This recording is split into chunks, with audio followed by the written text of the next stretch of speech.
lands. Flat, open, featureless. An endless horizon of empty earth. Beneath you, something shifts. You look down, your feet standing above a spring, small and trickling, burbling up from the ground below. The waters spew forth and begin to spread, rapidly drowning this endless expanse around you. In shifting waves, the level of the water comes beyond your nose, and you struggle to try and swim with it, but find your feet anchored to the ground beneath you. The surface escapes you upward, leaving you in freezing depths, fathoms below.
Cages around you in all directions. Wonder. A single massive yellow serpent eye appears before you. Then another. Big and small. Your entire periphery becomes dozens and dozens of different yellow eyes. Return.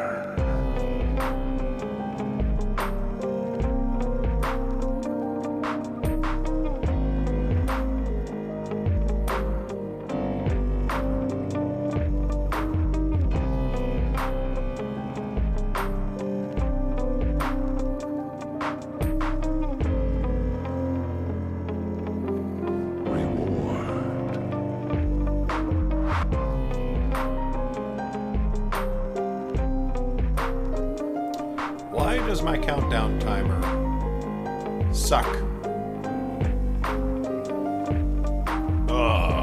What's up, Lauren?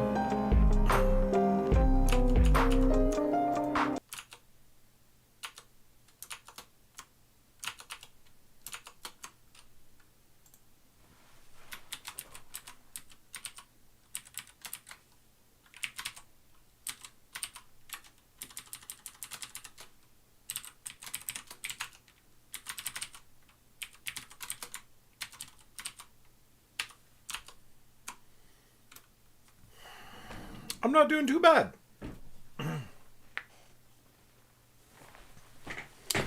I'm ready to finish this episode and move on with my life. Speaking of which, got to adjust the camera after I get my music going, because I cannot work without the sweet tunes.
Oh no. Lauren, you broke Twitch. What have you done?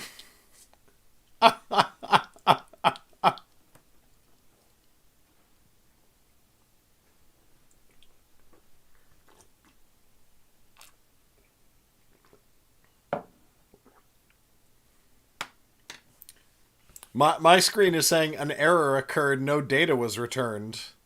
Oh no, the link does work, doesn't it? Okay. That's just Streamlabs being weird.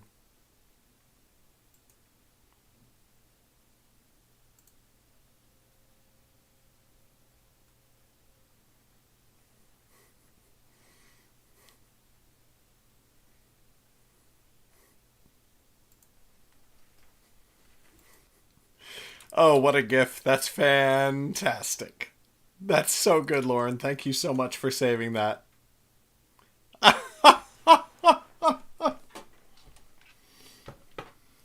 to cross the line just to remember where it lays. You won't know your worth now, son, until you take a hit. And you won't find the beat until you lose yourself in it.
These are the things that we can't deny now.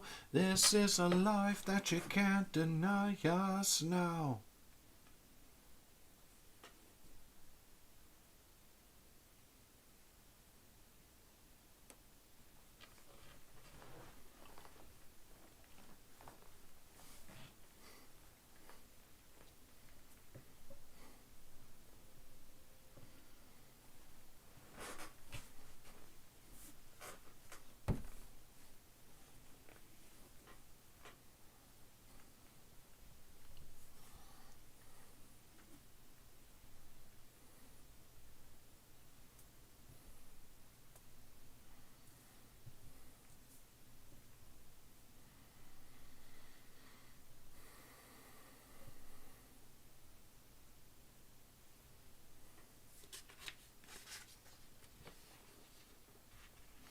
The first time I saw colossal God.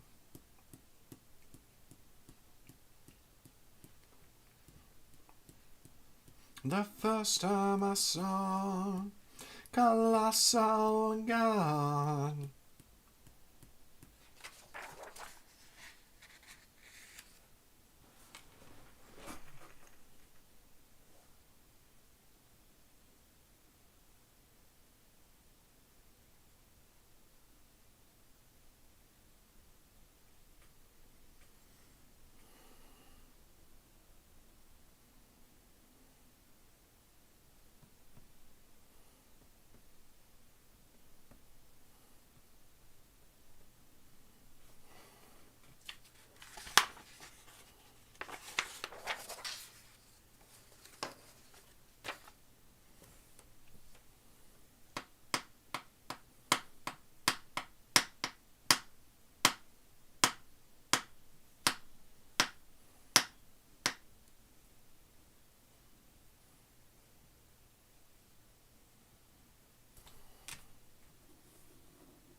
Colossal God.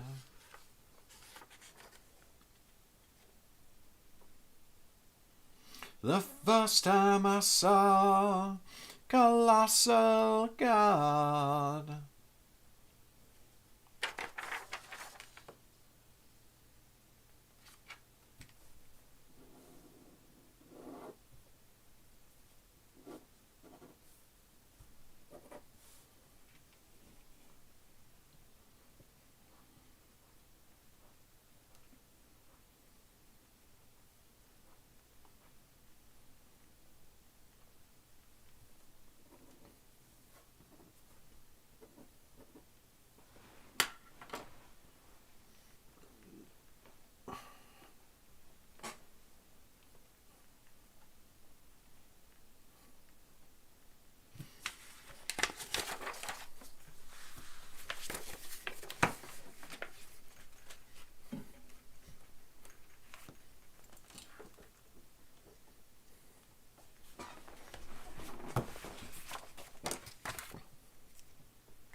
Hey, what's up, Noblith?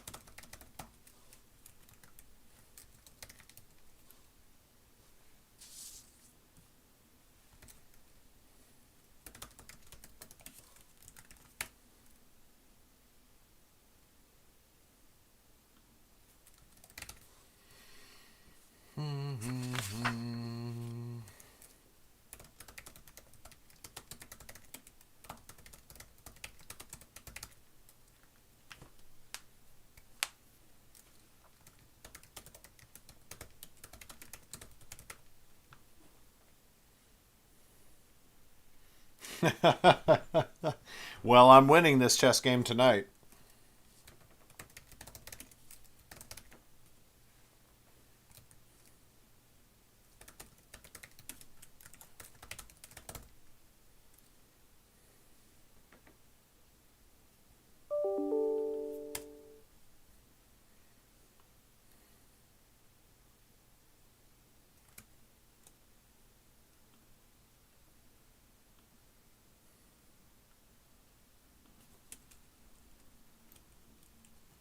Come walk with me through the veils of mystery. I'll show you how God falls asleep on the job.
Why do you continue to taunt me, Pandora?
Here's to you.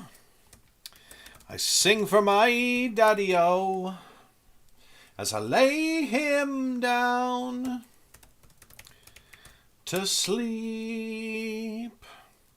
It's been so long since I lost my daddy-o. I hope that bastard's watching over me.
The glass was empty once again.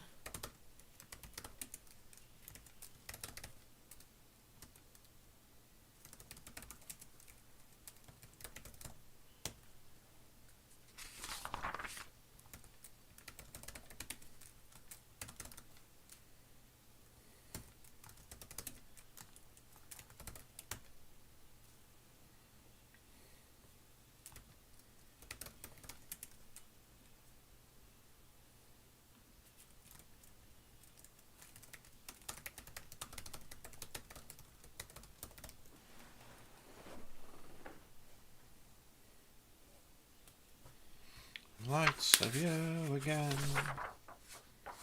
I will never see the likes of you again.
Oh.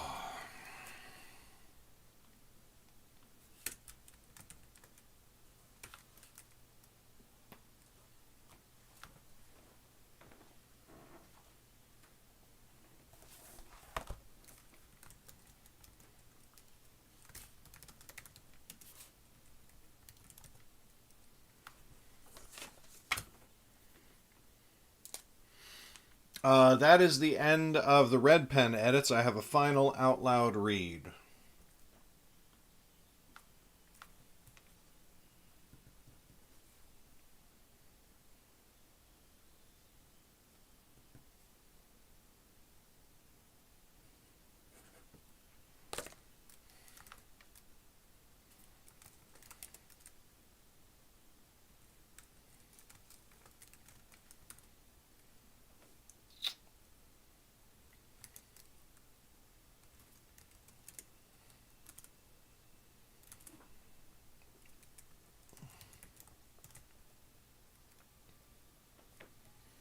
I know, right?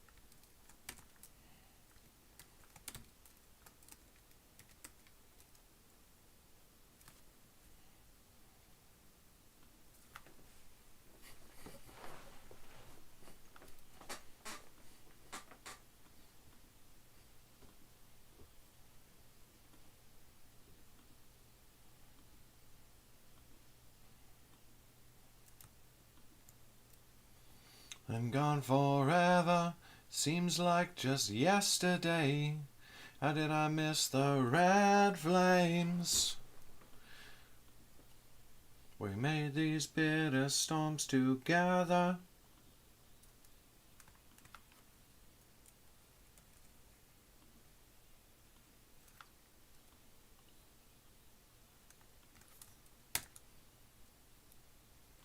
What God could make it stop, let this end.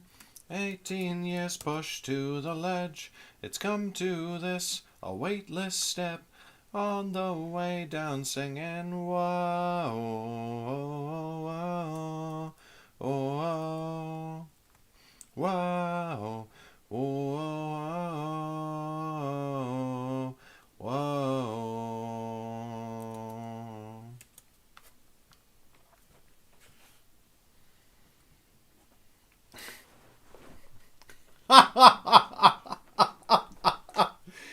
Oh, captioner. We appreciate your functionality, but woof. Sometimes you just don't nail it. I feel it's love like a cattle prod. I'm born free, but still they hate.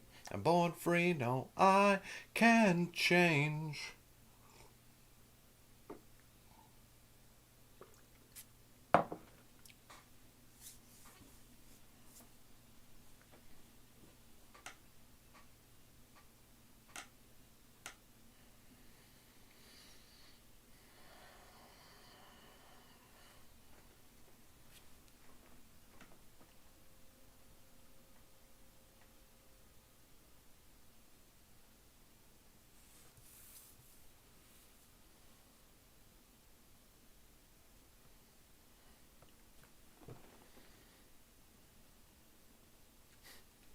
That's true.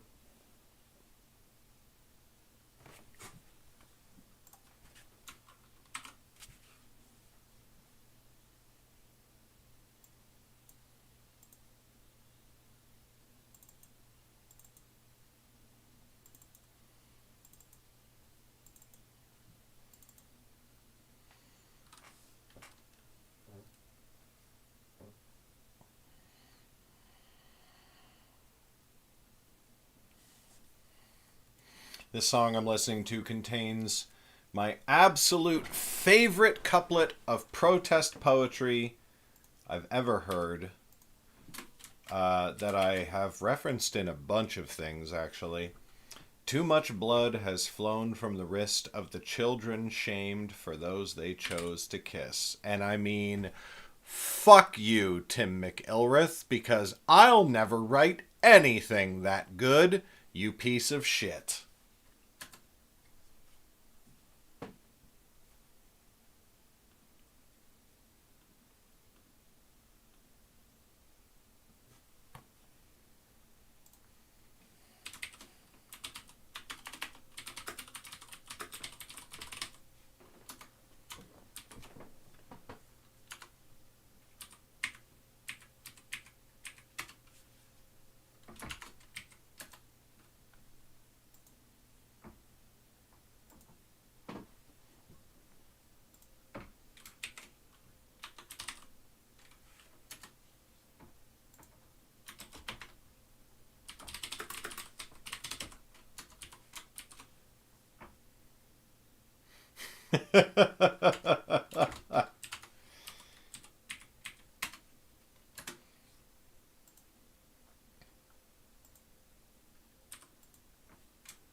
The more I defy you, so get out of my way. Whoa, yeah.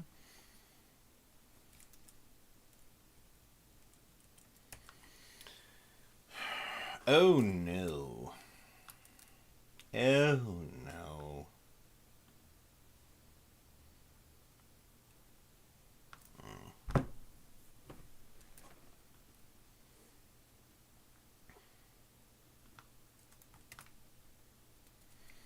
You cannot stop us, cannot bring us down. Never give up, we'll go on and on.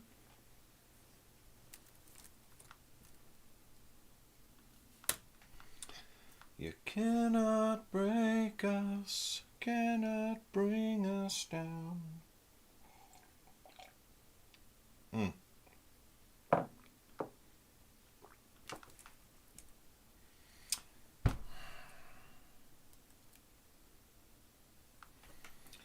The way it glows, I lean into the wind. My anger grows, I'll use it to win.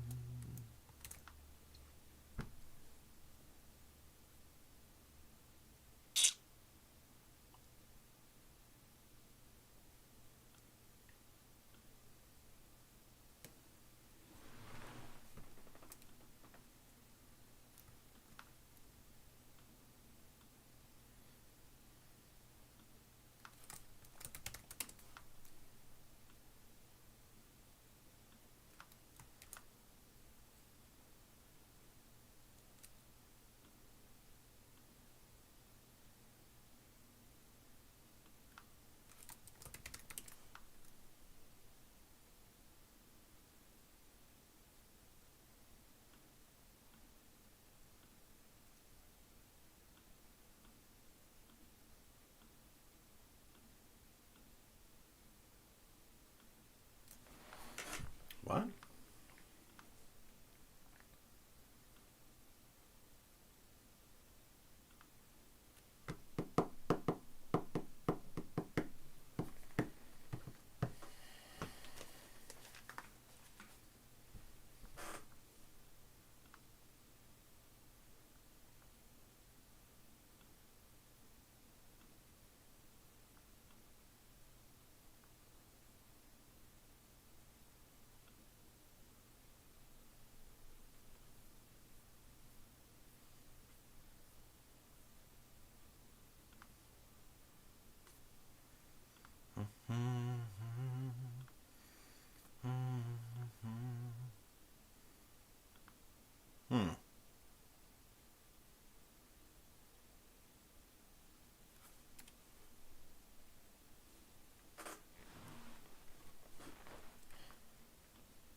God fucking damn it.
Oh,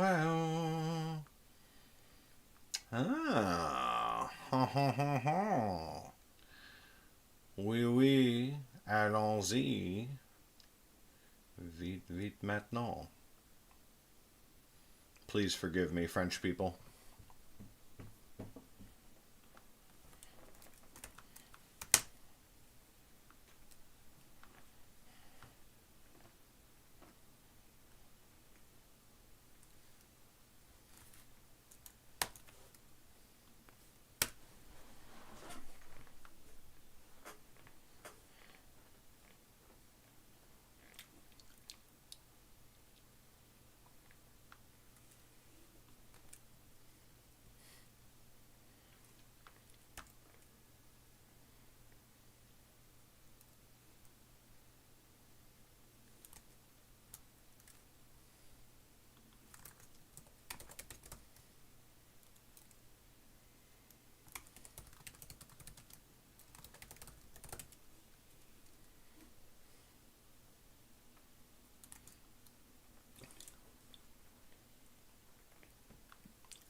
all mine.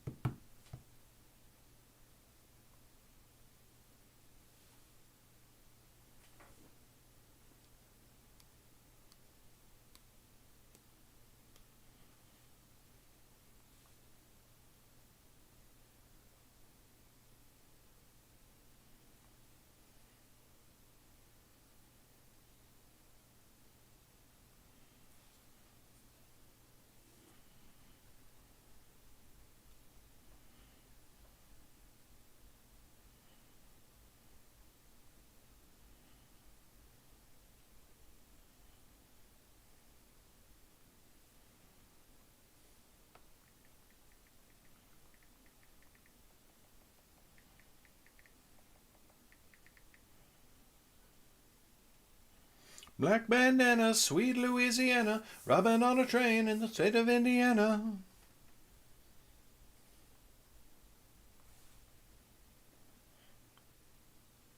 Ha ha ha!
Okay, finally, we are reading.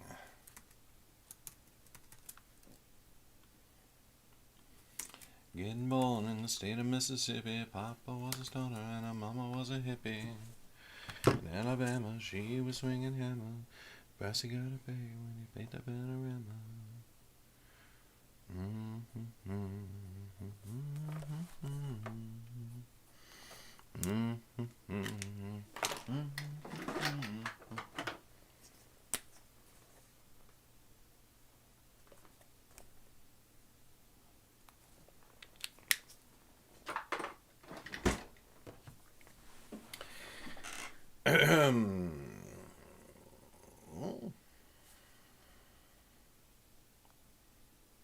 Lifemage Dawning, Episode 1.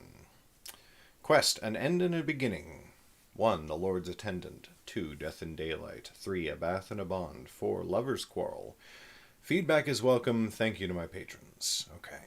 Lifemage Dawning, Episode 1, Garrett Robinson. Copyright 2021 by Legacy Books. All rights reserved. This is a work of fiction. Any resemblance to actual persons, living or dead, businesses, events, or locales is purely coincidental. Reproduction in whole or part of this publication without express written consent is strictly prohibited. Jeff.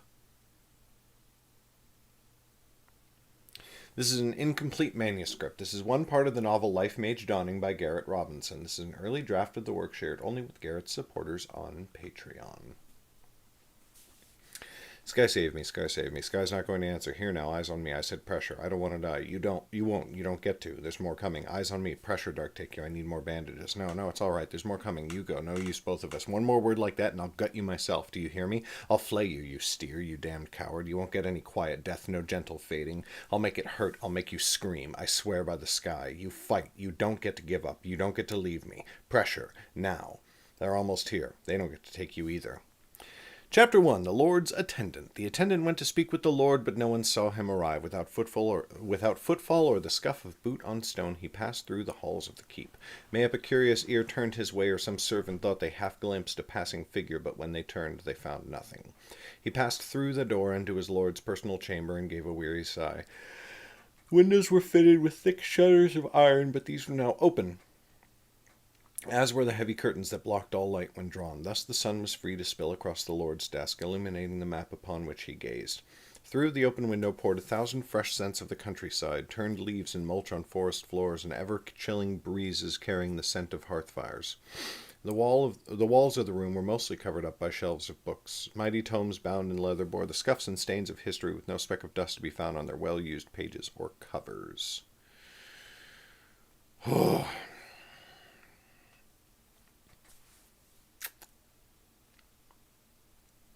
The floor was covered with thick rugs of fine make, which helped to retain the heat of the large hearth on the southern wall. But autumn was not yet well advanced, and the hearth was empty now, for only at night were its light and warmth required. Cold, too, were the candles upon the Lord's desk, though the attendant knew they would be lit that evening, there to burn until long after the midnight hour had passed. The Lord did not have to sleep if he did not wish to, and he rarely wished to.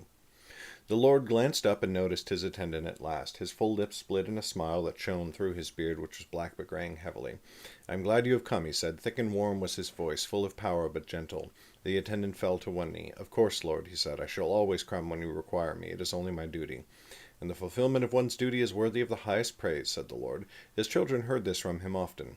"You never lack for obedience, though I know the journey taxes you. It is only one of many reasons you deserve great favor." The attendant bowed his head lower. "I thank you, sire."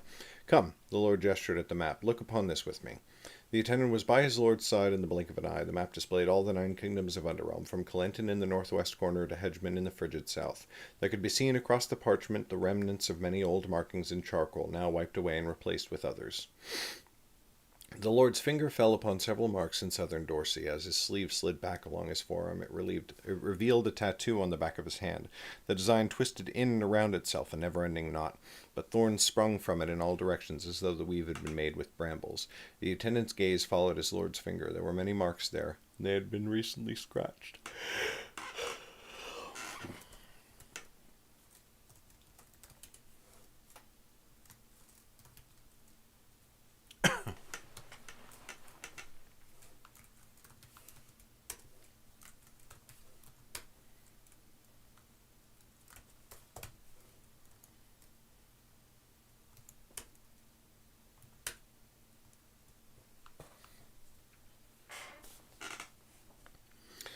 Ba-ba-ba-bum. There were many marks there, and they had been recently scratched. In the city of Wellmont was drawn a large cross with an arrow pointing east along the Dragon's Tail River. Many leagues east of Wellmont was a circle drawn in the woods near the town of Brillig. "She is here," said the Lord. For a moment the attendant simply stared at the map, nonplussed. "Forgive me, Lord," he said. "Who is there?" "The one I have long sought." It seemed as though the sunlight through the window dimmed for a moment, and a cold wind blew in. The attendant had gone elf-white. "That cannot be," he said quietly. "She was lost." "I have never believed that," said the Lord, his tone a gentle chide. "You alone were convinced of it. I knew she would surface." "How do you know it is her?" said the attendant. "Forgive me, Lord, but even the sight has limits." "The sight is not the only way secrets reach my ears," said the Lord. "Messages come to me by mundane routes from every corner of every kingdom. You know of the Battle of Wellmont." The attendant snorted. "If you wish to call it such." "I do," said the Lord. He smiled. "That is where she took her first step towards the truth, just as you helped me to do long ago." Again the attendant gazed at the map, and now all his focus was bent upon the name of Wellmont. Then she must be destroyed, if she should come into her power. His master raised his hand, and the attendant fell silent as quickly as if he had been slapped. "Our plans are secure," said the Lord. "I am dispatching Enfill to deal with her, but even if he should fail, it changes nothing. Our every stroke in the coming war has been planned for years, while our foe does not even know the war approaches. Yet I would not have you carry on as a mere spoke in my wheel. I wished for you to learn this first among all my children." Again the attendant fell to one knee. "I am undeserving, Lord." The Lord placed a hand upon his head. "On the contrary, no one is more deserving. Now go." The attendant left. The Lord stared after him for a long while. His fingers gave a gentle tap-tap on the map over and over. Finally he shook himself and took a deep breath. His hand stilled on the desk, and he leaned back into the soft cushions of his chair. Closing his eyes, he stilled his breathing and let calm slide over him like a warm blanket. When his eyes opened again, they were glowing white. "Enfill, I have a task for you." Chapter 2, Death and Daylight. In the early morning some days later, Aura sat on a log by her campfire. Her fingers toyed with the crystal amulet around her neck, as they often did when her thoughts were troubled. A few paces from the fire were 2 tents. One of them was hers, and between them they held 3 sleeping figures. The little clearing was tucked deep into the woods close by the town of Brillig. Autumn was not yet well advanced. The trees had not yet cast off their greenery, but merely traded it for red and gold. The morning sunlight fell all in dapples across the ground, and Oris held her hand in the larger patches of it, letting the sun warm her blood. She had thrown just a bit of fresh-hewn pine into the fire, and its scent made her nostrils burn in a pleasantly acrid way. The day was warm enough that the fire was not strictly necessary, but building it had kept Oris busy, and that was much needed. These woods were quiet, but they did not lend her thoughts any peace. Nothing did these days, not since Wellmont.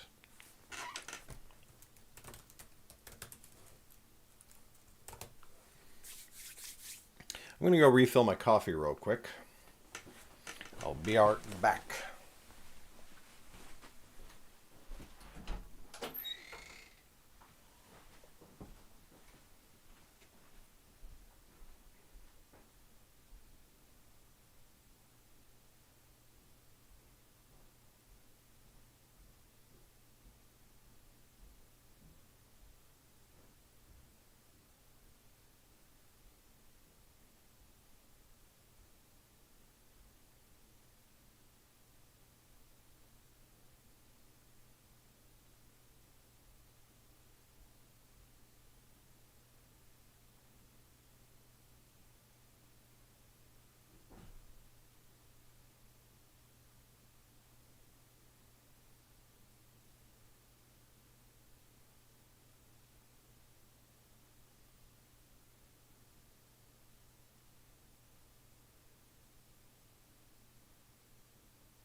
Gina Carano is no longer in Star Wars, 'cause she's a motherfucking turf and she can't eat a dick. Gina Carano is no longer part of Star Wars, 'cause she's a motherfucking turf and she can't eat a dick.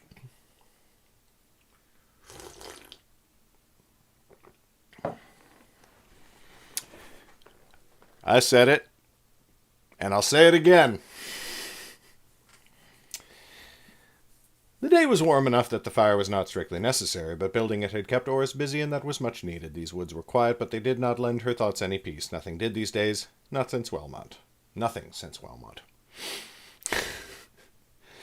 She gave a little growl. Her fingers clutched harder at the crystal amulet. It was plain enough, carved in a shape like a pyramid with small notches at the base. Around the notches had been tied a thin leather thong to hang the amulet on her neck. And suddenly, as she clutched it ever more tightly, the crystal began to glow. Oris froze as light swelled in the crystal. It was bright white with just the faintest hint of blue. The light flashed still brighter. The crystal grew suddenly hot as a poker from the hearth. Oris hissed with pain and dropped it before pulling the thong off from around her neck, and then as quickly as it had appeared, the light vanished. What in the dark below? She muttered. Her gaze darted to the trees at the edge of the clearing. There was no sign of anyone there, yet now she could sense something. None of the usual sounds of bird or beast came to her. The forest was too quiet. Her blue vest lay on the ground next to her. She shrugged it over her broad shoulders before belting on her sword. Then she stole on Mouse's feet to one of the tents and pulled the flap open. There lay Flip on his back beside a nude Kara. Under Flip's golden tunic, his thin chest rose and fell with gentle snores. Kara had curled on her side, her arms wrapped around her tender frame. Oris leaned farther into the tent and clapped a hand over Flip's mouth. "Ooh!" cried Flip, thrashing under her hand. "Shut it," said Oris. Flip recognized her and stilled. Oris lifted her hand. "What's wrong?" whispered the mage. "Has your barrier broken?" Flip frowned at her. Then his eyes drifted west. "It isn't there any more." "What?" "Trouble," said Oris. "Dress yourself and hurry." She withdrew from the tent and stole to the tree line, keeping watch. No danger presented itself, but the silence in the forest had deepened. Whatever was approaching, it was closer now. Soon Flip emerged from his tent. He trotted towards her, still buckling his trousers around his waist. Oris waited until he had almost reached her. Then he leaped up, snatched the lowest branch and hauled her. Oris waited until he had almost reached her. Then she leaped up, snatched the lowest branch, and hauled herself hand over hand up the tree. With a sigh and a groan, Flip muttered an incantation. Light glowed in his eyes, and wind swept him upwards. He passed Oris almost at once. When she came to a stop next to him, he had already settled into a position of rest, leaning back against the trunk. "This is a great deal of fuss," said Flip. "What if it is only a bear?" "A bear did not bring down your spell," said Oris. "The wood is too quiet." And she fell silent, and Flip frowned at her. "And what?" Oris's fingers played with the crystal amulet. It was still cold. "And nothing." He snorted. "What about the lovers?" "They'll be fine," said Oris. "No one touches lovers. Constables would drape their guts over 6 different kingdoms. Do you honestly think I'm a fool?" "If I answer, do you promise not to fling me from this tree?" Flip closed his eyes to rest. Oh, coffee.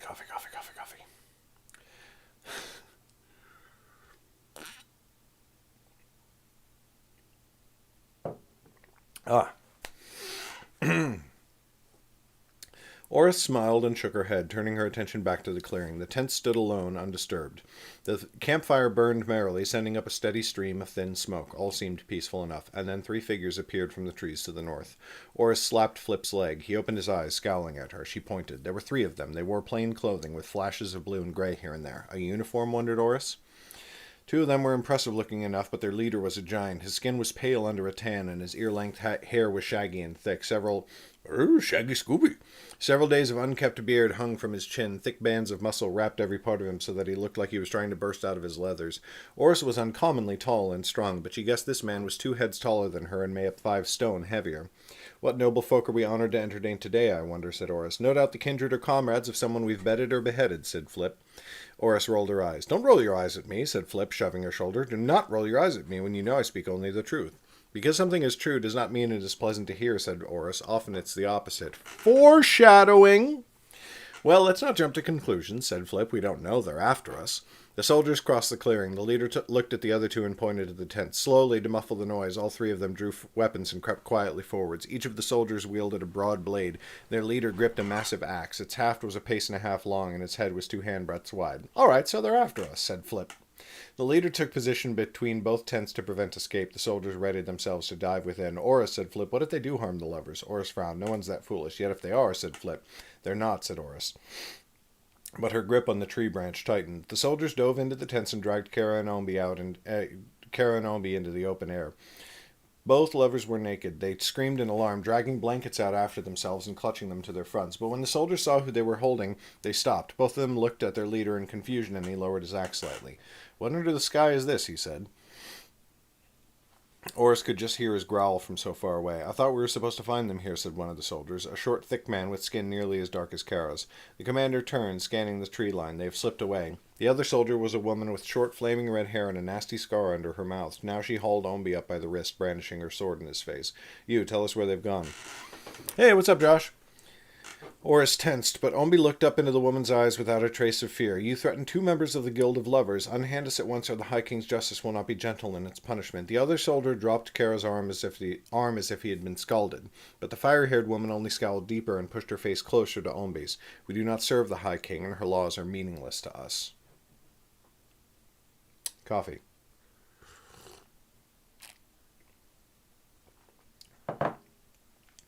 The commander stepped forwards. With one massive fist, he backhanded the red-haired woman. She fell as if struck with a boulder. The laws protecting lovers are older than Underrealm itself, he growled, and they are just. The High King desecrates their history to claim them as their own, but that does not mean you are free to cast them aside. He turned to Ombi and bowed his head. My apologies. Ombi rubbed his wrist with the other hand and bowed his head in turn. Your apology is accepted, and with my gratitude. Look for a trail, barked the commander. This fire was recently built. Go. The red-haired woman climbed to her feet with a sullen scowl, but she did as he had bid. She and the other soldier began to circle the edge of the clearing, searching for tracks.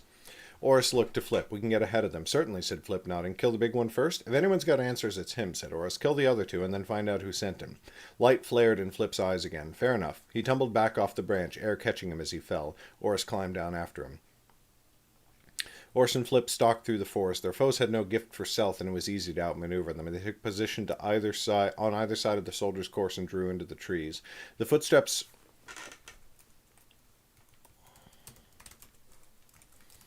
came closer, the commander's heavy footfalls much louder than his companions. Oris and Flip ducked out of sight as they passed, just a pace or 2 away. Oris's gaze met Flip's, and they nodded to each other. Oris darted out from behind her tree to the short man. With one brawny arm, she seized his neck and snapped it. Flip lunged, sinking his long knife into the woman's throat and dragging it out. She gurgled and thrashed weakly as her blood gushed down her chest. Both of them fell to the ground, dead, as their commander whirled. His grip tightened on his axe, and he growled. Good day, said Oris cheerily. Forgive us for surprising you. Though, to be fair, you tried to surprise us first, said Flip. An excellent point, Flip, said Oris, nodding at him as though she had not thought of that. In fact, I believe you intended to kill us. Flip stepped slowly to the right. Of course, it's not the first time someone's tried that. When was the first time, Flip, said Oris. She started to pace around to the left so that she and Flip moved to opposite sides of the men. He growled and raised his weapon higher as he tracked her motion. I think it was Corell, down near the Heddish border, said Flip. That woman who got possessive of the merchant's son I had charmed away from her. Ah, of course, said Oris, tilting her head back. Fond memories. A more innocent time for both of us. But do you know what, Flip? What's that, Oris? Even that fool knew better than to go after you and me with only 2 swords. I love them so much.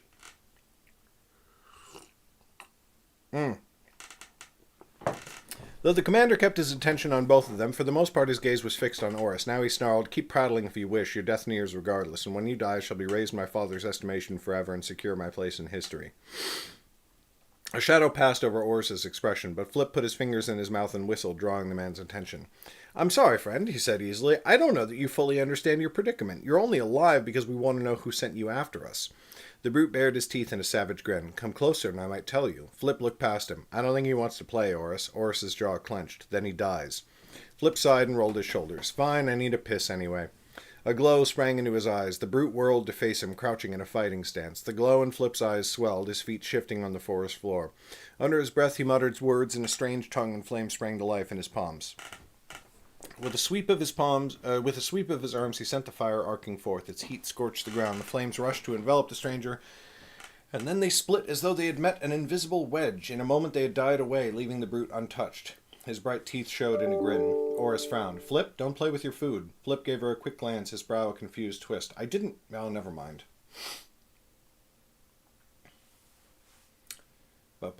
He widened his stance once more, and the glow returned to his eyes. This time, when he put forth his hands, they crackled with pale blue lightning. It bounced and jittered around his fingers as he bent them, unleashing the lightning towards his foe, but the bolt stopped just short. In midair it bent, slamming harmlessly into the ground. Again the brute smiled, and then he advanced. Oris, said Flip, his voice shaking. Oris sprang towards them, but the brute was closer. He seized Flip's coat and slammed his forehead into the wizard's face. Flip went slack in his grip, stunned. The brute raised his axe to drag the blade across Flip's throat. Oris reached them just in time. She pulled her dagger from her belt and plunged it into the man's side. He dropped Flip with a roar of pain before whirling on Oris. Thrice Oris swiped at him, driving him back. The man was larger than she was, but just as fast. She could not land another blow. He had not slowed at all, despite the dagger still protruding from his side. Suddenly he launched a savage swing that nearly took Oris's arm off. With two hands she drove her sword into the axe head, knocking it away. But he came for her again, and now she was the one who had to retreat. A slash came towards her face. Oris had to throw herself aside to dodge it. She rolled and came up with a fist-sized rock in her hand, hiding it behind her back. They circled each other. Oris was breathing heavily, but the man did not seem winded at all. Clearly he was more than her match. So she grinned at him. "You're more of a challenge than your friends were," she said. "Now, before I finish you off, do you have a name?" He gave a grunt of laughter. "I am Enfil. From this day forth it is a name that shall be immortal." Again a shadow seemed to pass before Oris's eyes. "Friend, I'm afraid you come for the wrong person. My death shall earn you no glory." Enfil's lip curled. "Are you lying or ignorant? I suppose it matters little." Oris raised a finger. "I'm neither lying nor ignorant. I'm distracting you." Enfil's brow furrowed. Oris lunged with her sword, and he raised his axe to block it. But then she brought the large stone whipping around and smashed it into his groin. He crumpled with a strangled cry, just as Flip stabbed him through the spine. Enfil's back arched, a choked grunt escaping him. His axe fell from his limp fingers as he reached futilely behind him. Flip wore a grim little smile despite the heavy bruise now darkening most of his face. "Apologies," he said. "Your conversation had begun to bore me." Oris drove her sword... I love these two so much. I love them so fucking much. They're just the total... shit. They are the walking shit-eating grins of the Underrealm universe.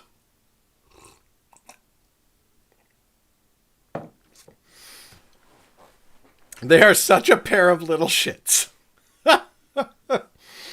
Oris drove her sword into Enfil's stomach. For a moment his plate-sized hand scrabbled for her throat, then he slumped to the ground, eyes lifeless. "He had some guts in him," said Flip. "Less of them now," said Oris, studying the corpse. "What was that business with your magic?" She knelt and drew both her weapons out of Enfil's body, wiping them clean on his jerkin. Fresh blood leaked out of him, soaking into the loamy ground. Flip's expression dampened. "Tell the truth, I don't know. That's never happened before." "Now don't lie," said Oris, sheathing her weapons and walking off towards the tents. "I've heard from many lovers that you have trouble performing." He punched her in the shoulder, which was a bit like a mouse trying to slap a horse. "Never, not once, have you heard such a filthy lie. I pay them too much for them to spread that kind of slander." Neither of them noticed the body as it began to stir behind them, but suddenly a powerful itch came across Oris's skin. She stopped, hissing through her teeth and scratching at her arms. There was a feeling like a vast hole in her stomach, a pit deeper than she could fathom, an emptiness devoid of either warmth or cold. "Oris," said Flip, frowning, "what is it?" "I don't know," said Oris. "It's like 1,000 little bedbug bites, all at once," and behind them, silent and unseen, Enfil rose to his feet. Oris's amulet burst into a bright glow again. Flip recoiled, staring at it with wide eyes. "What in the dark below is that?" Oris stared at the amulet. Then too late. Then, too late, she tried to cry a warning. Enfil's fist crashed into the back of Flip's head like a boulder. He fell to the ground, senseless. Oris went for her blade, but Enfil seized her wrist in an iron grip. His other hand gripped her head to slam her face into his own. Stars exploded in her vision as she fell on her back in the dirt. "You learned no lesson from me," rumbled Enfil. He knelt, straddling Oris, and his hands wrapped around her throat. "You let yourself get distracted. Now it is time for your end." Oris could scarcely understand what was happening. Enfil's face and body were still covered in sticky red. The cloying scent of gore washed over her, making her gag. But his wounds were gone. His head was whole. There was not even a scratch where she had gutted him. His knee pinned her right arm. With her left she tried desperately to pull his hands away, but his thumbs were pressing harder, tighter into her windpipe. Oris's vision was fading, and a darkness crept into the edges.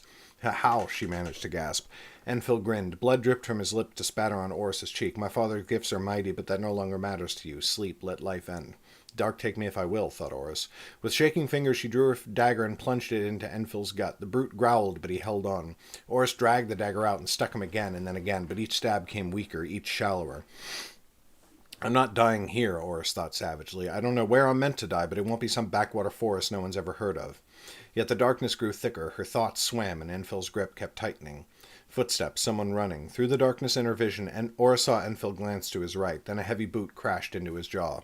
The brute fell back. Oris gasped as the darkness retreated from her eyes. She rolled on her side, clutching her throat once more. Flip, but that had not been his boot. Oris looked up.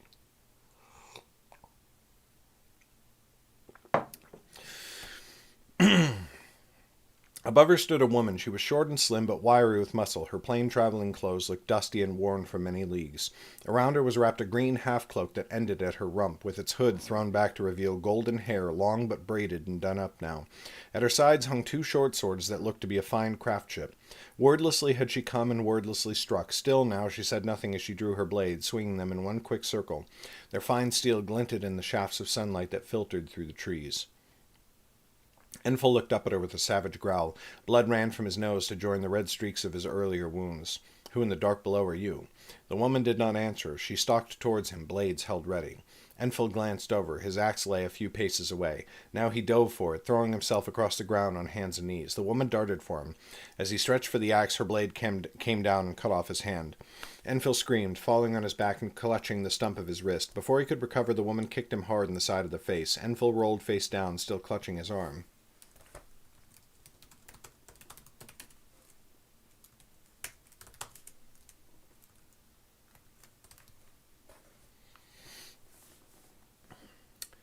The woman flipped her swords around to hold them reversed. With a savage thrust, she drove them into Enfil's back. The blades pierced through his shoulders into the ground, pinning him. As Enfil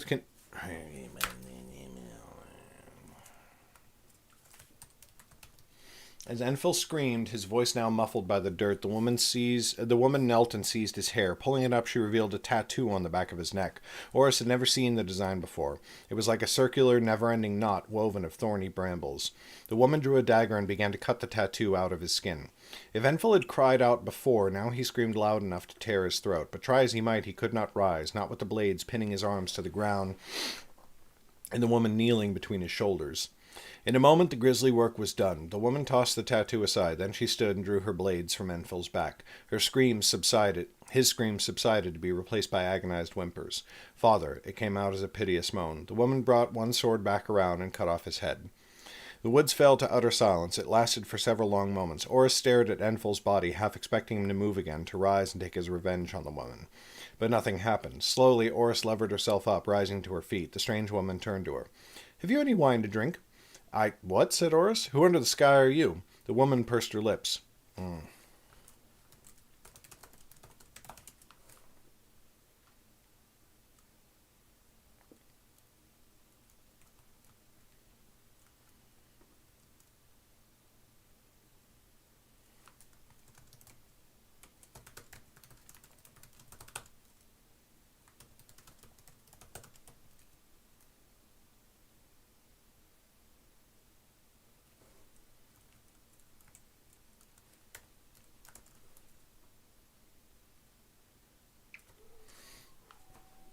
"Have you any wine to drink? I don't often partake, but after killing." What?" said Oris. "Who under the sky are you?" The woman pursed her lips. "Not very grateful. I just saved your lives. If you have no wine, I shall at least need a ready tent." "Enfield?" "Oh." "I just saved your lives. If you have no wine, I shall at least need a ready tent, but you should rouse your friend." Oris had almost forgotten that Flip still lay unconscious on the ground. She went to him and rolled him over, slapping his cheeks gently until his eyes fluttered open. "What is that?" he grumbled, blinking up at her. "Oh, you're alive. We won, then." "After a fashion," said Oris. "Come, we have a new friend." "I like new friends." Flip lifted a hand and then groaned at Oris as Oris pulled him to his feet. As he steadied himself, he looked the woman over unashamedly, brows slowly rising. "Hello, friend. Have you a name?"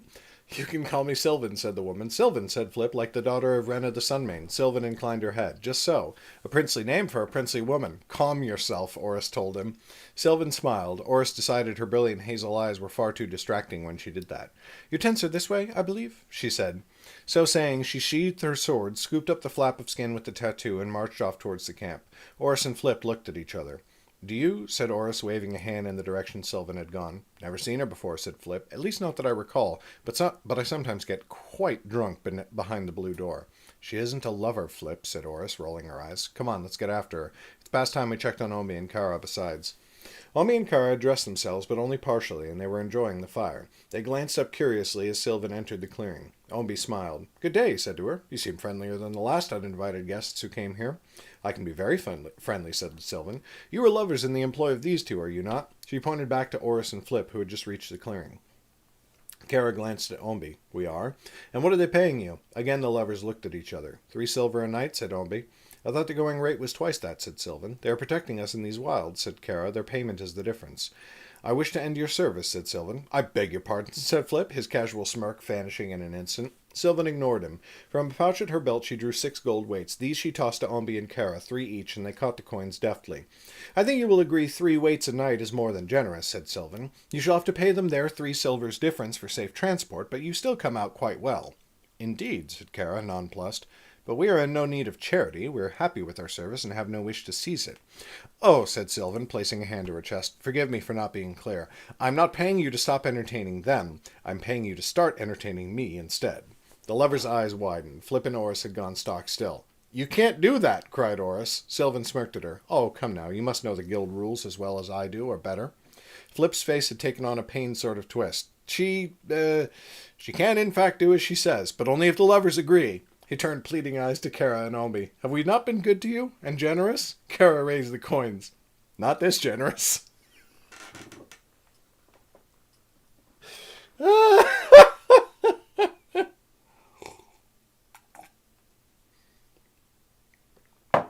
If the arrangement is satisfactory, then let us retire, said Sylvan. Comfort is especially sweet after a fight. We can use that tent. That's my tent, said Oris. Oh, I am merely borrowing it, said Sylvan. My thanks. She looked so innocently grateful that Oris's next angry outburst died on her lips. Sylvan strode to the tent and threw back the flap. Ombi and Kara hurried inside. Sylvan paused, giving Flip and Oris a final smile and a wave. Then she clambered in after the lovers. Oris and Flip stood there for a long moment, rooted to the spot and looking at the tent. Who in the dark below is this sow? Cried Oris. Manners, came Sylvan's voice, slightly muffled by the tent. The lovers giggled. Flip shook his head ruefully. Come on, let's get those bodies in the river before they start to stink. As Enfil's life fled him far away in a forgotten castle, the glow of magic left the Lord's eyes. His fingers splayed across the desk and he leaned back in his chair. I love these fuckers so fucking much. Oh, Enfil, he said softly, my poor child. For a moment he allowed himself to bow his head and weep, but soon he forced himself to focus. He had found her at last, but she did not show any sign of her power, and she had not recognized anything Enfil had said to her. He had guessed correctly then. She did not know the truth about herself. That meant she was doomed. It would have been preferable for Enfil to succeed, of course. His loss was a grievous blow, for the Lord loved all his children. But destiny was more important than any one person. It was greater than any of the Lord's adherents, greater even than the Lord himself. This was not a threat. It would only require a slightly different set of steps now. With a weary sigh, the Lord bent over the map, trying to guess where she was heading. But hardly a moment had passed when there was a loud pounding at his door. The Lord looked up, frowning. Come. The door swung open, shuddering as it struck the wall behind. In strode a man, young but massive, taller and wider in shoulder even than Enfil had been. His face would have been beautiful were it not so often twisted in a scowl as it was now. Beric, said the Lord in mild surprise, you were supposed to join your siblings at the Watcher. Beric's shoulders tensed. Waiting in a cold stronghold for who knows how long? I am not meant for such things, Father. When I learned you had found her, I had to come and see you at once. He fell to one knee, bowing his head. Please, Father, you must recall Enfil and let me hunt her down for you. His lord sighed, and his voice was heavy with grief. It is too late for that, my child. Beric looked up, his eyes shooting wide. Do you mean, is she dead? No, said the Lord quietly. The mission claimed Enfil's life. An unforeseen player joined the game. She knew Enfil's gift and how to defeat him. She is one of theirs. He practically spit the name. Beric rose, clenching his fists. Then let me avenge him and secure your victory at the same time. Send me, Father. None can stand against me in the training yard, not even Rogan. The Lord's expression turned dour. You received my gift not only because of your prowess, but also because of your loyalty to the cause. That loyalty must rule your strength. Power is one thing, but focus and cunning are needed now. Beric fumed for a moment, and it seemed he would argue, but at last he bowed his head. Of course, Father, he grated. I only ask you this, that if the chance should present itself for me to prove myself to you...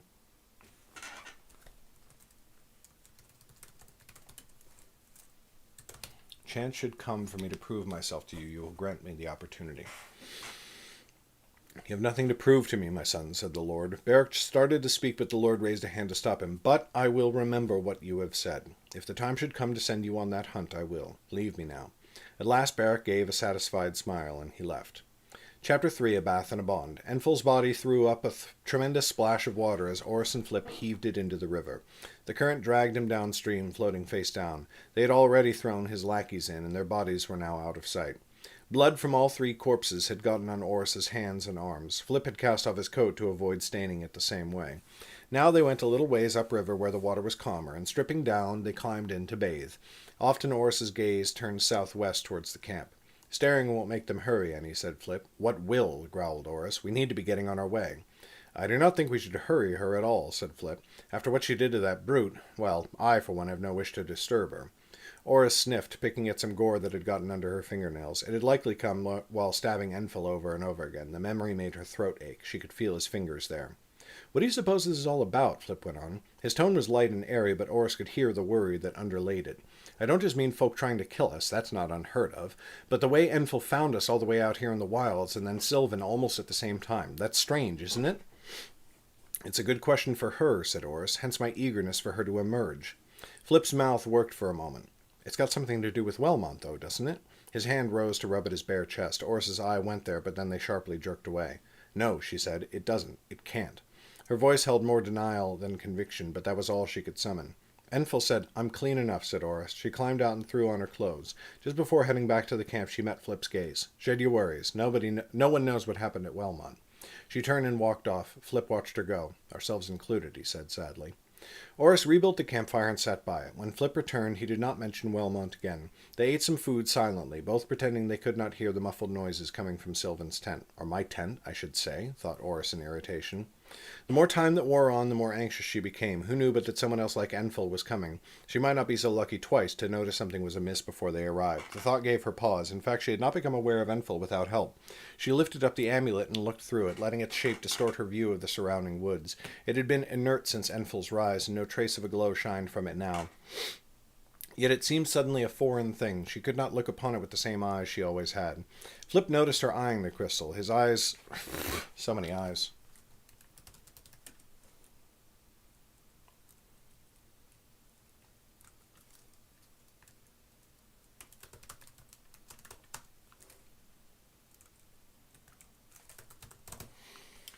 She could not look upon it the same way she always had. Flip noticed her studying the crystal. His eyes lit with interest, and he scooted closer. I had almost forgotten. What was that business with the amulet earlier? I do not know, said Oris, but it happened twice. The first was just before Enfil arrived. It was what made me realize the woods had grown too quiet. Has it ever done that before? Never. Might I take a look at it? Flip extended a hand. She hesitated, but it was Flip, so she lifted a leather thong from around her neck and pressed the crystal into his palm. He turned it over in his hands, inspecting it closely. There are no runes, he muttered. Why should there be runes? I thought it might be enchanted. Nothing holds magic better than crystal, but enchantment requires runes, so far as I know. Where'd you get it, anyway? Oris felt a tightening in her chest. Before answering, she held out her hand and waited for Flip to return it to her. He did so at once, and she put it around her neck again. I barely remember, said Oris. I've had it since I was a child. It was the only thing I had for my own. From your parents? Oris's jaw clenched. I wouldn't know. Flip nodded kindly and turned his gaze from her. She was grateful he did not press the matter. Flip knew more than anyone about her childhood, but he never asked for more than she gave him. Before they could speak further, Sylvan emerged from the tent at last. She squinted up at the sun as she shrugged into her green cloak. She had not laced up the front of her jerkin, and Oris's jaw clenched. Good of you to join us, said Oris. Are you sure you've rested enough? By my reckoning, you've been in there for at least 3 hours. I know, said Sylvan, who seemed not to notice Oris's needling tone. I even slept for one of them. We heard, said Flip, grinning. I'll have a few answers from you now, said Oris. Will you? Said Sylvan. Very well, but if I don't have a bath this very instant, I might have to find something else to kill. There's a stream off that way, is there not? Without waiting for an answer, she set off to the northeast. Oris blew a heavy, irritated breath through her nose. Flip's smile had only widened. Go on, then, and question her, he said. I'll stay with the lovers just in case. Fine, said Oris, but we need to leave. Would you pack my things? Flip glared at her. I'm no manservant. Oris grinned at him. Come now, you never complain when Kara and Ombi order you around.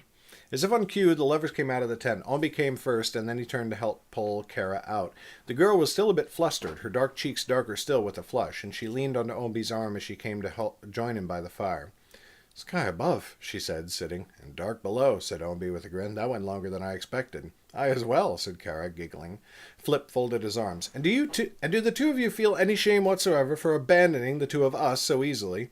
Ombi's smile only widened. None at all. Come sit with us, grumpy one. I shall rub your shoulders if that will ease your grousing. I cannot, said Flip, giving Oris a glower. Apparently I have to pack the tents. Kara sighed. Then we will help you, of course, though in truth I only want to sleep the rest of the day away. The two of them rose to help Flip pack while Oris set off after Sylvan. When Oris reached the stream, Sylvan was already in the water. She scrubbed hard at her body, though Oris had not seen any sign of dirt or blood upon her. Here the stream dwindled to a little more than a brook, for it cut a deep trench into a rise in the land. The water brought fresh, crisp air, and water lilies collected in little pools on either shore to sweeten it. The banks were thick, packed dirt, with many rocks to hold their shape, providing an easy climb in and out of the water. Many of the rocks had fallen into the stream over time, so that it was all solid footing from one side to the other and perfect for bathing. It was why Oris and Flip had chosen the spot earlier, and why Sylvan had chosen it as well. Sylvan's slim, wiry flame...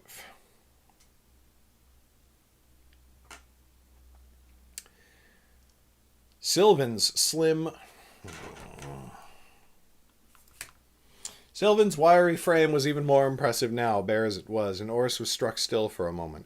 There were some scars on her, but far fewer than Oris thought there might have been, certainly fewer than Oris herself bore.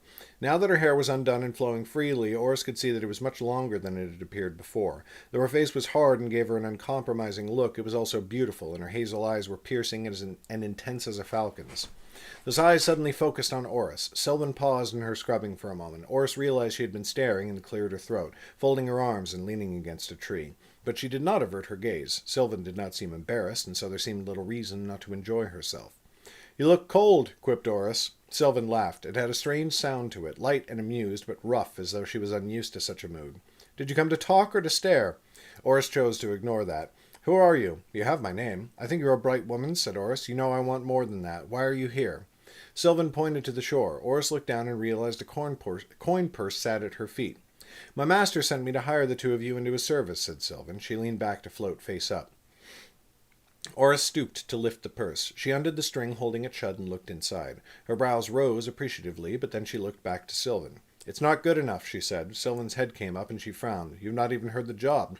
I mean your explanation. We don't know you, so how do you know us? How did you know about Enfil's tattoo? What was he, anyway?" Sylvan sighed and stood. She climbed out of the river and picked up her cloak, using it to dry off one limb at a time before she donned her trousers and then her jerkin. "It's about the yearning, I suppose that is safe to answer," she said, seemingly half to herself. "They are called Shadeborn. Nasty brutes, immune to magic, as you saw, and impossible to kill while that tattoo remains on them." A pit had formed in Oris's stomach. It reminded her of the feeling she had had when Enfil rose from the dead. A voice in her mind whispered in warning, but she did not quite know the shape of the danger. "There are more like him? Many, I believe," said Sylvan. Her playfulness had fallen away, and she looked deadly solemn as her fingers fiddled with the laces of her jerkin. "But I can explain little else. I was sent to retrieve, not to educate. My master will teach you more. But you should know this, Oresiat. Worse folk than Enfil that will...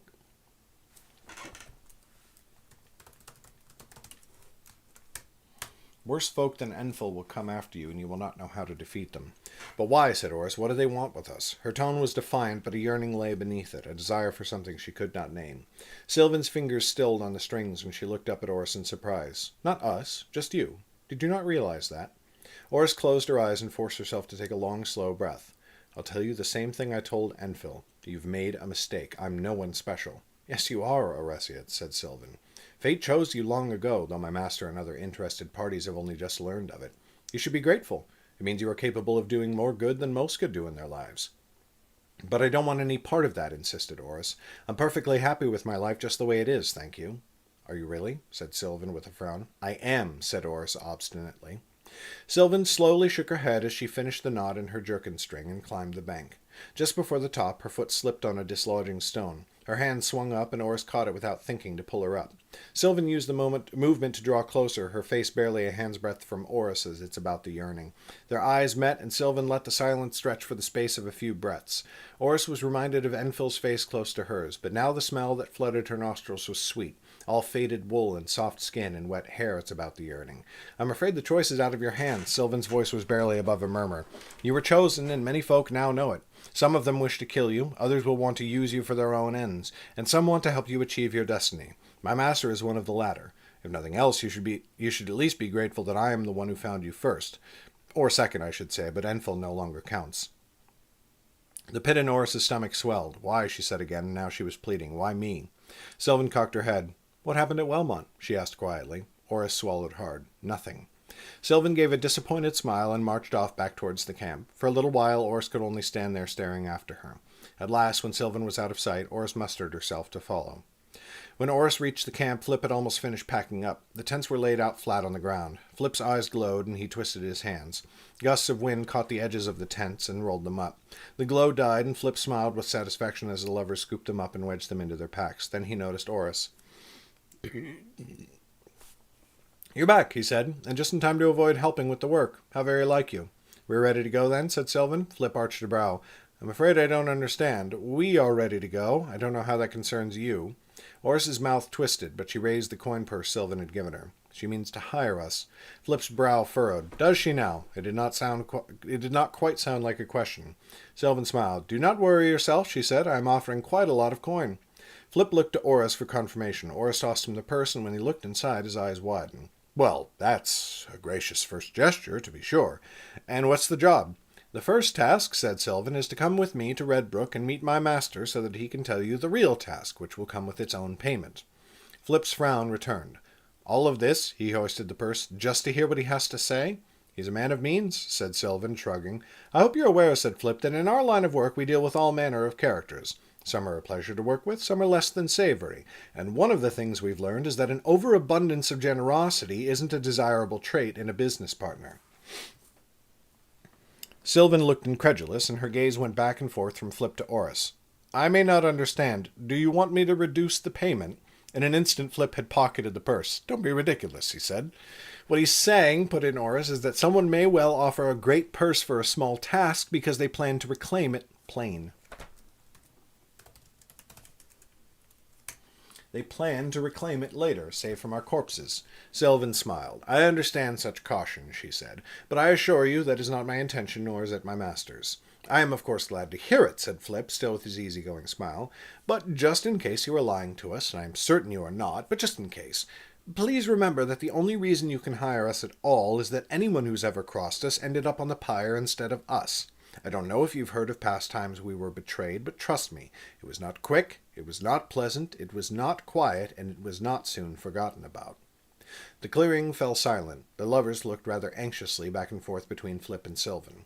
But Sylvan merely studied Flip, her eyes narrowed, and a thin smile at her lips as she appraised him. "You're more than you look," she said at last. "I respect your caution, and I shall certainly remember your words." Flip clapped his hands, and the tension in the air evaporated. "Excellent! In that case, through fire and flame, through fight and flight, our service both in sword and in skill are yours." He went to her and held out a hand. Sylvan took it and shook firmly. Flip turned from her and went to Oris, smiling. "Cheer up, you great oaf," he told her. "Work, money, and another day to live. What more could we want?" "Many things," said Oris, still studying Sylvan. "It's about the yearning, but I shall hold my peace about them for now." Quickly they all gathered their things. The lovers had their own packs, but because they were so much lighter than Flip's and Oris's, they helped collect up anything that had not yet been packed. "Thank you, dear one," said Flip, as Kara tied his sack of travel dishes to his rucksack. "You do much to ease the sting of your abandoning me." Kara and Ombi both laughed at that, and Ombi gave Flip a kiss on the cheek. "How could we dream of abandoning such interesting clients?" he said. "Off to Redbrook, then," said Sylvan. Flip hesitated. "Ah, right, there's a wrinkle there. We were making for Kenlena by way of Drakmund." Am I using that right?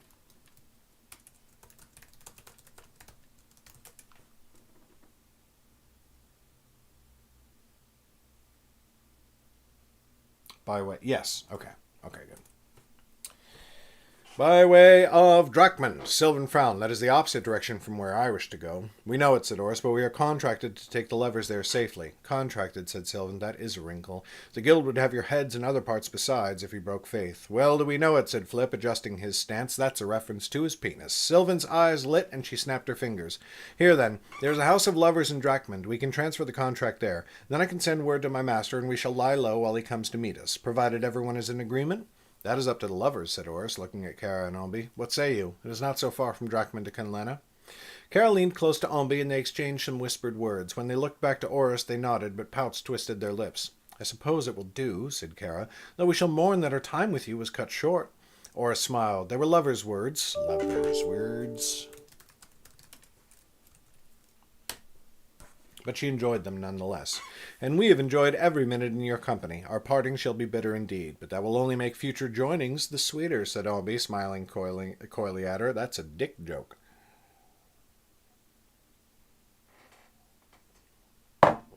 Flip laughed, but then he turned to Sylvan.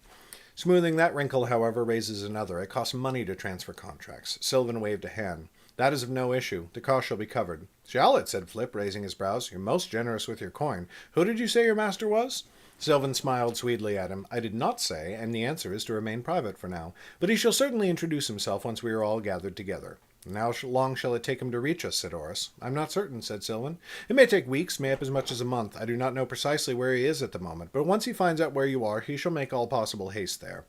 Omby and Kara looked at Oris as though they were seeing her for the first time. How impressive, said Kara. You are favored by a wealthy patron and one of great import, or so it seems. I would give much to be free of such favor, said Oris through gritted teeth. Let us be off, that I might rid myself of it more quickly. And so saying, she led them all marching off east. Chapter 4, Lover's Quarrel. With Oris's guidance, the party made good time that day. She was gratified to see that Sylvan could keep a swift pace without a word of complaint. Omby and Kara were no slouches on the march either. In fact, Flip set the speed of the party, for he begged to rest often, and when he walked, he always trailed at the end of the group, so that sometimes they had to slow to accommodate him. When they stopped for the midday meal, the lovers sat with Sylvan. Flip eyed the three of them. Oris could tell when he was brewing a scheme, and she only hoped he would not do anything too foolish. After they finished eating, Oris helped the lovers stand. She sent them walking with Flip while she stayed behind to hide the signs of their meal, but Sylvan remained sitting, looking up at her expectantly. Would you get up, please? Said Oris in an even tone. I'm trying to conceal our presence now that we know folk are hunting us. Sylvan smirked. Rather than answer, she looked past Oris at Flip's retreating back. I see why you two are friends. Never lovers, were you? With Flip? Said Oris, aghast. Not on your life. I know better than to entangle either my heart or my loins with someone as shrewd as he. I'm glad to hear it, said Sylvan, her smirk growing to a smile. Less than an hour before the sunlight vanished, Oris called a halt. They quickly built their tents. Oris built Flip's for him in repayment of his packing that morning, while Flip went off to set his magical barriers that would warn of approach. When he returned, his arms were full of firewood. He lit it with a minor spell, a flash in the eyes and a bolt of flame that caught the kindling at once. They were all too tired to hunt, especially with such plentiful food in their packs, and so they ate of dried meat and bread. It's about the yearning! Thank you for recognizing the moments of It's About the Yearning. Soon Sylvan stood from her place by the fire. Well, I am off for sleep, she said. Flip, I know you will have built your walls of air, but we should still set a watch. Wake me for my turn, one of you. Then she turned to the lovers. If you two would join me. Quickly, Kara and Omby finished their food and rose to go to her tent. A moment, said Flip, raising a finger to halt them. We have entered into a deal with you, but I have another separate proposal. Sylvan frowned. What is it? Flip grinned at her. The greater part of our enjoyment of this journey was our companionship, but you have taken that away. I wish to win it back. I would like to duel you for them. For a moment, Oris could only stare at him in shock. Flip, she barked, what are you doing? But Flip ignored her, and Sylvan only smiled at Oris. She did not seem angry or even very alarmed. It is quite all right, she said. This is interesting. Her attention went back to Flip. Oh, I need to burp. Are you certain you want to fight me? I am, said Flip, and if I beat you, you will release the lovers back into our service, and you will continue to pay them the same rate you already offered. You've certainly got the coin for it. The lovers looked at each other with wide eyes. Sylvan smiled, and her nostrils flared slightly. I do, at that. But you seem to have much to gain here, and I have little. What do I get if I win? Of course, if you win, you get to keep the lovers, said Flip with a grin. Sylvan laughed, that same bark of harsh, unfamiliar delight.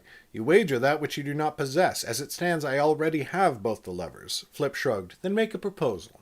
Sylvan's teeth flashed. Here it is, then. If I win, you return the payment I already offered. This first job is free.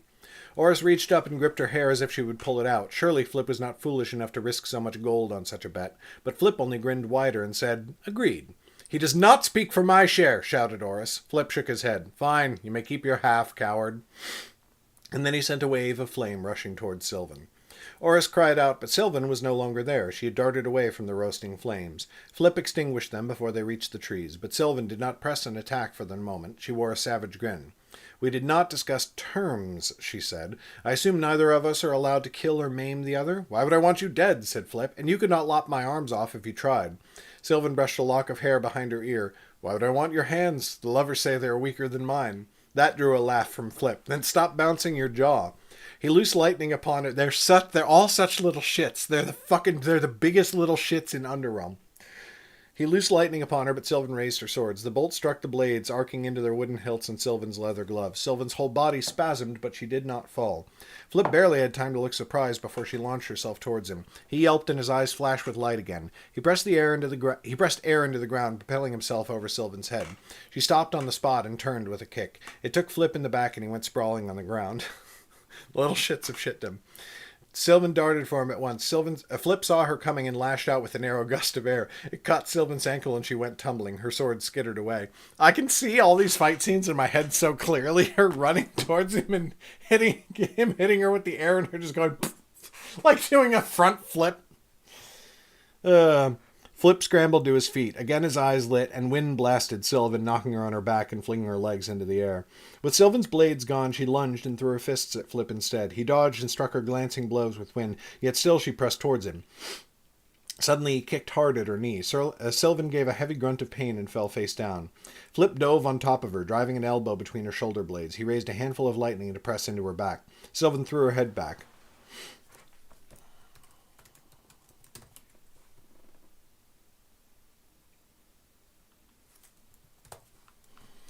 Sylvan threw her head back. It smashed Flip's nose.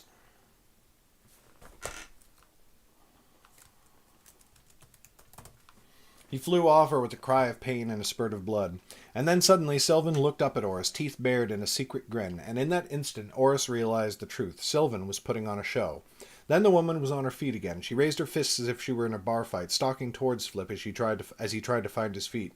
"Come on then," said Sylvan. Her words were slurred as though she was punch-drunk. But now Oris could hear the affect Sylvan was adding. "No swords for me and no magic for you. Have you got the guts for it, wizardling?" Flip's nose was a bloody mess, but he only grinned, teeth stained with red, and raised his own fists to meet hers. He ducked her first clumsy swing and planted a fist in her gut. All of the breath seemed to leave Sylvan as she gave a great woof, but she got 2 blows in on Flip's ribs, making him wince and withdraw into himself. There was a moment. Oris only saw it because she was looking for it. Sylvan had a clear shot at Flip's jaw. She did not take it. Her fist clenched, but it did not fly. Then Flip struck her with an uppercut that lifted her off the ground. Sylvan fell on her back, eyes rolling. Her hands scrabbled at the dirt beneath her, but she could find no purchase to lift herself up. Flip knelt and drew her up by the front of her leather jerkin, raising his fist, but he held it. "Had enough?" he said, his voice thick with blood. Sylvan spat up at him. "Dark take you." Flip punched her. Her head lolled to the side, though she was not quite out. "Come now," he said. "No reason for you to go to bed early. Yield." For a moment she did not answer, but only panted hard, looking up at him. Then she spit again, but to the side. "I yield." Flip smiled down at her. Then he stood, but he pulled her up after him. She looked unsteady on her feet, and Flip threw an arm around her shoulder. "All right," he said. "I have decided I like you." Sylvan wiped blood from her lips. "I suppose I am honored?" Flip laughed, and his grip on her tightened. "Of course you are. Sleep well tonight, alone though you might be. Alone though you might be." He released Sylvan. She stumbled, but Oris caught her. Then the lovers came running up to Flip, clapping and laughing with delight. They tended to his nose and his other hurts, dabbing them gently with water and kissing them once they were clean. Flip's grin was as wide as Oris had ever seen it, and he turned it on her at last. "The world has been set to rights," he proclaimed. "Now we may take our comfort as conquerors. Have you a preference for companionship?" Oris shook her head. "I withheld my share from the wager. I'll also deny myself the reward, at least for one night. You've earned double, great fool though you might be. I'd better tend to our employer before she trips into the fire." She hoisted Sylvan up a bit to strengthen the point.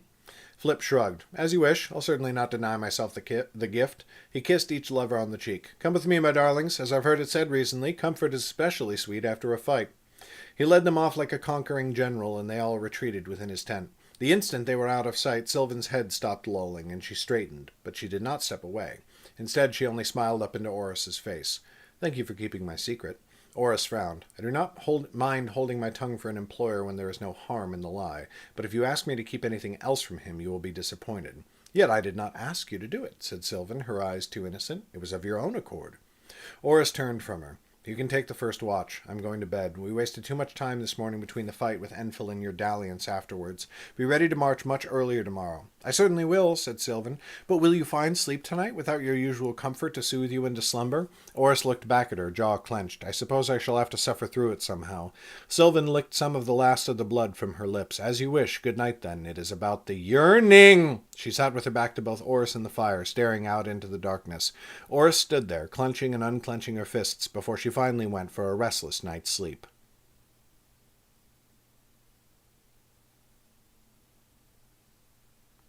And that's it. It's always about the yearning. All right, I need a new updated patron list.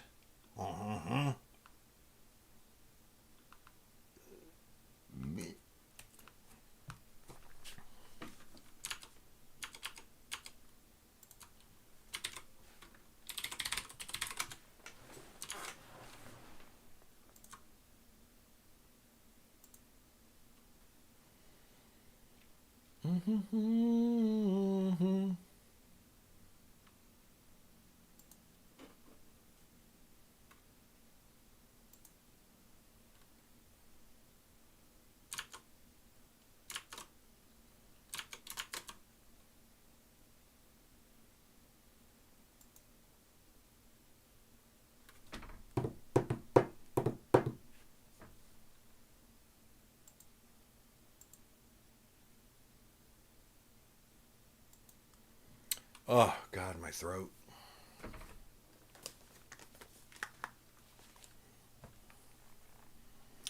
Don't you hate it when someone just blows your throat out?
Okay.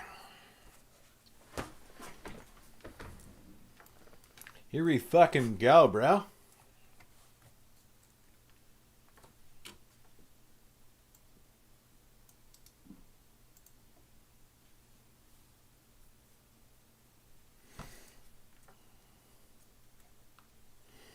Set you free, be more like the man you were made to be.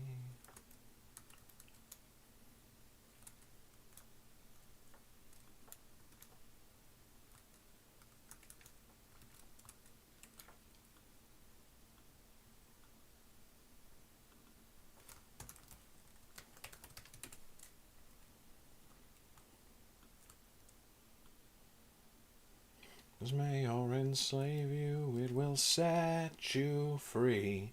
Be more like the man you were made to be.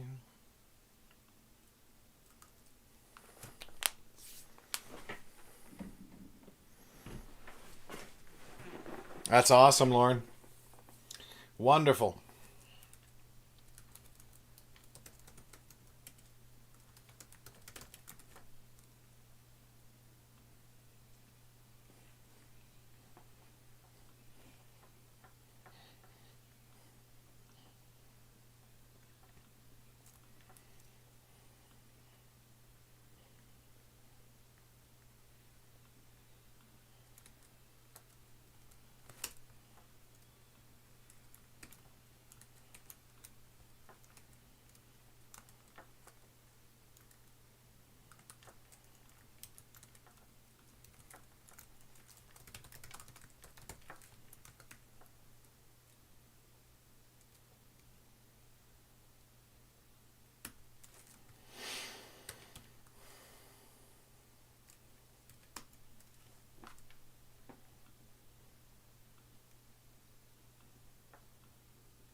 Paranoia is in bloom, but the transmissions will resume. I try to push a drug to keep us all dumbed down and hope that we will never see the truth around.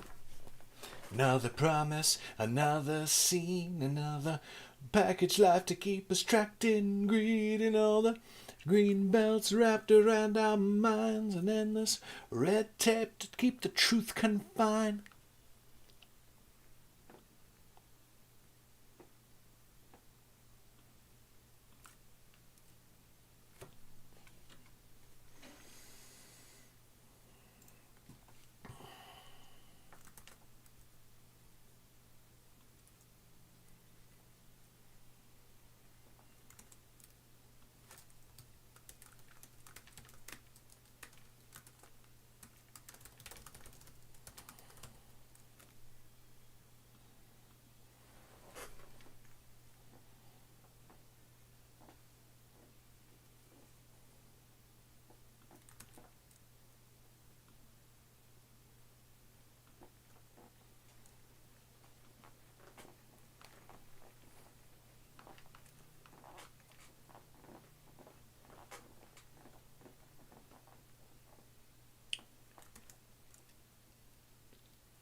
Oh yeah. Oh yeah. Love some Muse.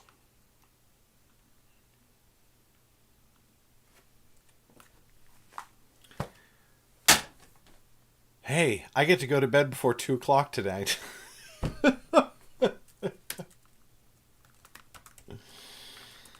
Oh my god. I shouldn't be this happy about it, but I am.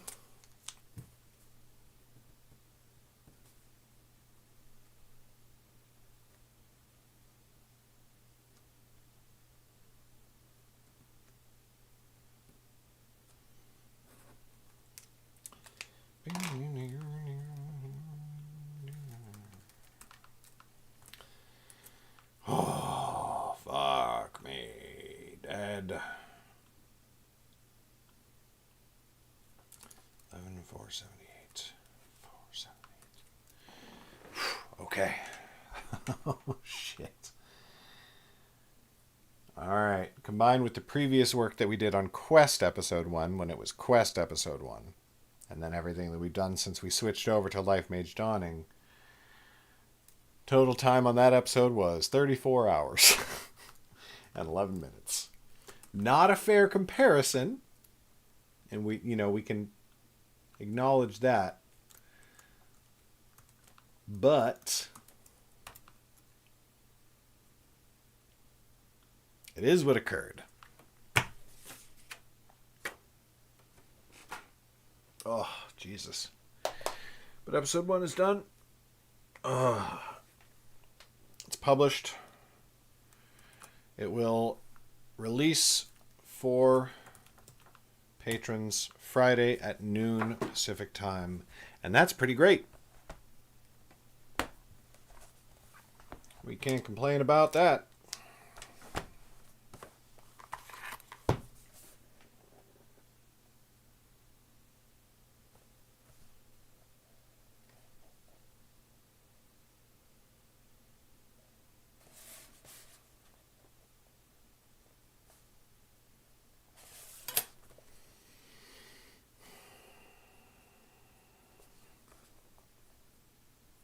Ooh, we're catching up on these hours. We are doing real good, y'all.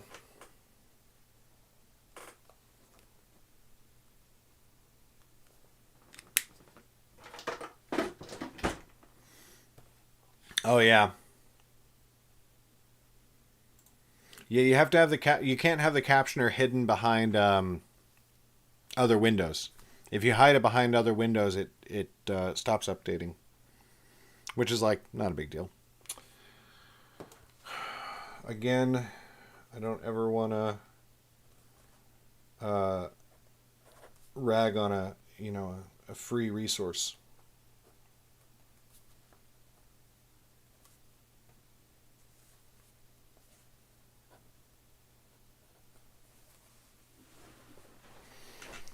So tomorrow we start on episode 2.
Okay. We all caught up to date. All of our administrative stuff. Oh no, of course our administrative stuff isn't done. Oh, what a fucking fool. Where were we? The fourth?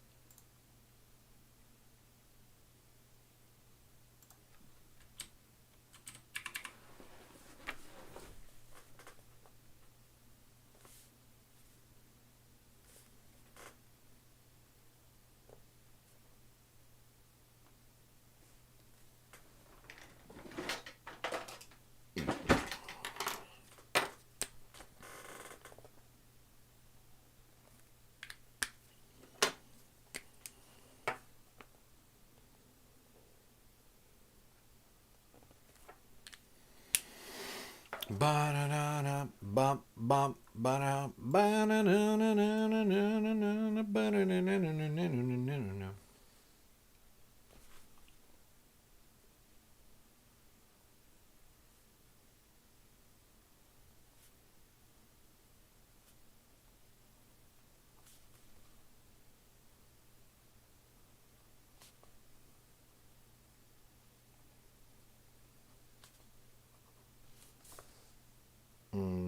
Yeah, well, that's fine.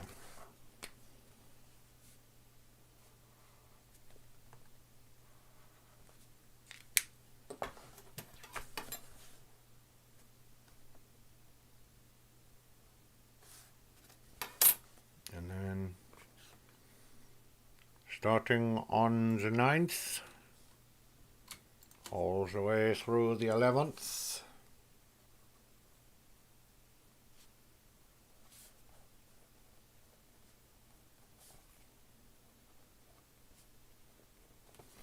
It's Thursday. Oh, boy, it's Thursday.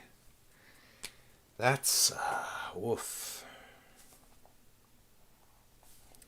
Don't like that. Don't like that at all.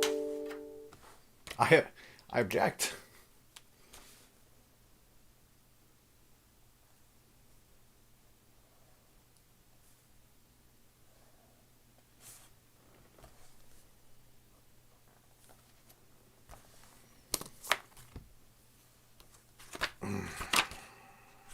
All right.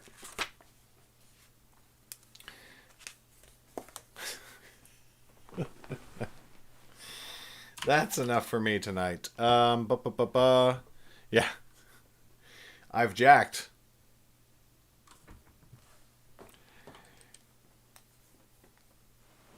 Oh boy. Wait, it's not like your birthday, is it, Lauren?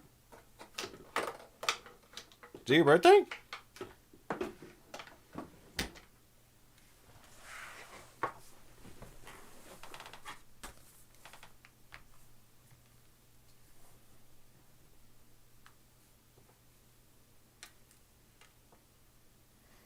Yesterday was your birthday. Pfft, traitor. Not telling me.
Yeah, well, you know what? Whose fault is it that I didn't remember?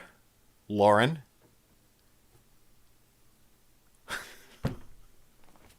I'm sorry, I'm very tired. Brain no fart. Brain no make connection. Brain no work.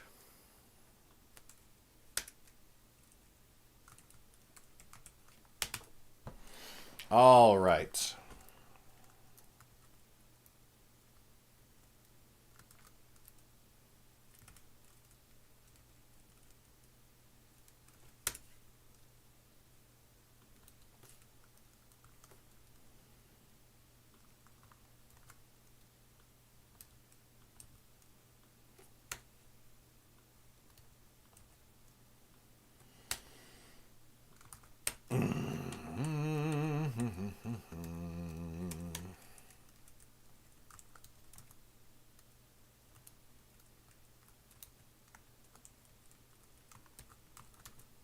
Good stuff.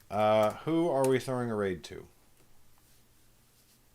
Oh my god. Hey, Author Goddess is streaming.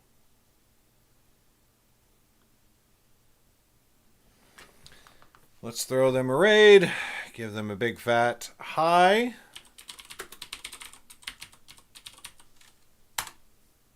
That work? That looked like it worked.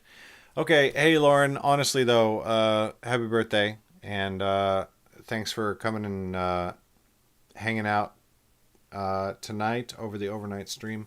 I'm gonna go rest this body and get back to work early tomorrow as we continue working our way through Lifemage Dawning. Oh my god, the first episode is going out to Patreon on Friday. Oh my god, oh my god, oh my god, oh my god. Pooped on my pants. Alright, peace out to you. Peace be upon everyone out there in this big crazy world that we're living in. I will catch you next time. Bye.